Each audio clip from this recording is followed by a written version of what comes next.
we are here because I'm really so excited. We met the other day at the Gary V session. We did. And we were very excited about what he was doing and the way he is doing things. Bonded over Gary V. You can't help it. So direct. And then we, by coincidence, met yesterday. So there must be a reason for this. Coincidence and destiny and serendipity. I know, right? Yes, all into one. Exactly. But tell us, who are you? I am Marie Bonaccorse, and what you see is what you get with me. I am a social media manager and strategist and consultant. I was very fortunate to work at Procter & Gamble for 8 years. And 4 of those years, I was fortunate, again, to have been the community manager and social media manager for 4 of their iconic brands in North America. I mean, you're talking Bounty and Puffs and Charmin and Gillette. And what I became well known for in the industry was my work on Charmin. The real-time work, the responses, a lot of the quick, clever copy, and just the engagement. And so I'm originally from Puerto Rico. I know I look it right. All that blonde hair and blue eyes. So my background culturally is very diverse.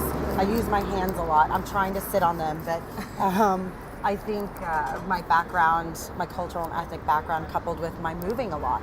My dad worked for the government, so I lived in Germany. I lived all over the United States, and having this really adaptable, agile mindset, I think is paramount in becoming a really good social media manager, right? Because we're constantly moving and doing things, and that's what social is. But it's also about those connections and that engagement and being able to talk to anybody at any time. And when you grow up in that environment, you're able to adapt and you're able to change and you're able to, figure out what are the conversations that are important to people. You're not going to talk about the same thing in Iowa as you will in Miami, right? So that adaptability and that agility is incredibly important when thinking in terms of social. So that's who I am. I'm very much authenticity. I'm very much about bring value to the conversation and the table. I'm called the sassy tweetress because Charmin was the sassiest brand on Twitter in 2014 per Time magazine. Cool. So yeah.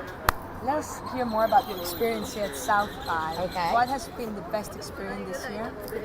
For me, last year I spoke with 3 very good friends of mine, so it was very stressful, constantly thinking about what you have to say. Yeah. Running around. But the funny thing is the South by is always about running around, right? It's always, you're late to one thing or another, but this year was just lovely, just taking it in and actually enjoying it. Not being here for Procter & Gamble, not being here as a speaker, but being here on my own. And surprisingly, I didn't go to as many panels, but I connected with my colleagues and friends and people I haven't seen in years. And that is just as rich and profound as it is sitting in some of these panels, right? Because those connections and that networking and, hey, what are you up to? What are some of the exciting things you're working on? What do you think about this? Those conversations, that's where you get a lot of the rich insights, especially from tech leaders and from social leaders, right? Understanding where they're coming from. I think the Gary V for me was a highlight because he was just like my spirit animal. I wanted to be like, I am in the church of Gary V because every time he said something, I would say, amen, amen, amen. And, he speaks to my heart about what I think about social. I think the most profound thing that he said, and it's a personal philosophy of mine as well, I have a hard time stomaching someone that calls themselves a social media expert, social media guru, social media maven, ninja, anything. And while I understand you probably have more knowledge than others, it's constantly evolving. It's constantly moving. So for you to say you're an expert in something very permanent. Exactly. That's so I don't need to learn anything else. And I loved how Gary positioned it as you're a practitioner. And when you are a practitioner, you get it, right? So when we consume it like normal people do and not like a brand, not like anything else, that's where you get the insights. That's where you get, maybe, if 65% of people are on mobile with Facebook, maybe buying the right-hand side ads aren't the best thing in terms of using money efficiently. Or when you actually use Twitter, the context and language and understand, the nuances, right? So by becoming that practitioner, you are inserting yourself in a very authentic way. And you can put the mindset of your brand, right? And you can think of it from not just the consumer, but the brand perspective. So loved that. Saw Kerry Washington yesterday.